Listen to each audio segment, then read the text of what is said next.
തിരുവനന്തപുരം ചിറയൻകീഴിൽ 8 വയസ്സുകാരൻ പാമ്പ് കടിയേറ്റ് മരിച്ച സംഭവത്തിൽ താലൂക്ക് ആശുപത്രി സൂപ്രണ്ടിനെയും ഡ്യൂട്ടിയിലുണ്ടായിരുന്നവരെയും വിളിച്ചു വരുത്തി ഡിഎംഒ മതിയായ ചികിത്സ ലഭിച്ചില്ല എന്ന കുടുംബത്തിന്റെ പരാതിയുടെ പശ്ചാത്തലത്തിലാണ് ഡിഎംഒ നടപടി. അജ്മൽ ദിറാർ വിവരങ്ങളുമായി. അജ്മൽ, ആശുപത്രി അവർക്ക് വീഴ്ച സംഭവിച്ചിട്ടില്ല എന്ന വിശദീകരണമാണ് നൽകിയത്. ഇപ്പോൾ എന്താണ് ഡിഎംഒ കൈക്കൊണ്ട നടപടി?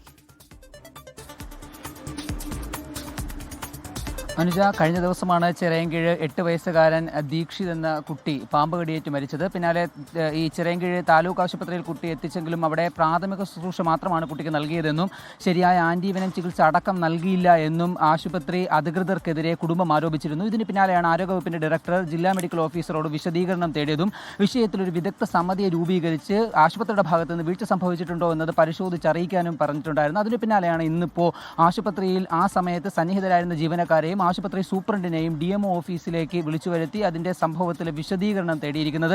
അന്ന് ഈ സംഭവത്തിന് പിന്നാലെ ആരോഗ്യവകുപ്പിൻ്റെ ഡയറക്ടർ വിശദീകരണം ചോദിച്ച സമയത്ത് തന്നെ ഒരു പ്രാഥമിക റിപ്പോർട്ട് ജില്ലാ മെഡിക്കൽ ഓഫീസർ ഈ ആരോഗ്യവകുപ്പ് ഡയറക്ടർക്ക് നൽകിയിട്ടുണ്ടായിരുന്നു. അതിൽ തന്നെ പറയുന്നത് കുട്ടിയുടെ ശരീരത്തിൽ ഒരു കടിയേറ്റ ഒരു അടയാളം മാത്രമാണ് ഉണ്ടായിരുന്നത്. 2 അടയാളം ഉണ്ടാകുമ്പോഴാണ് സാധാരണ വിഷമേറ്റിട്ടുണ്ട്, വിഷമുള്ള പാമ്പാണ് കടിച്ചിട്ടുള്ളത് എന്ന തരത്തിലുള്ള നിഗമനത്തിലേക്ക് ഞങ്ങൾ എത്താറുള്ളത്.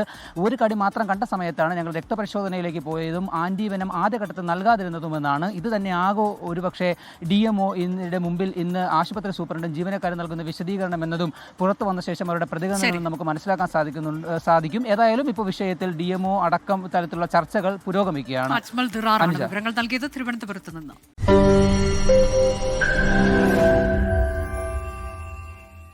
ലോകത്തെവിടെയായാലും ഏത് സമയത്തും 24 വാർത്തകളും ഓഗ്മെന്റഡ് റിയാലിറ്റി പാക്കേജുകളും എക്സ്പ്ലെയിനറുകളും വിശദമായി കാണാൻ ഞങ്ങളുടെ യൂട്യൂബ് ചാനൽ നിങ്ങൾക്ക് സബ്സ്ക്രൈബ് ചെയ്യാം.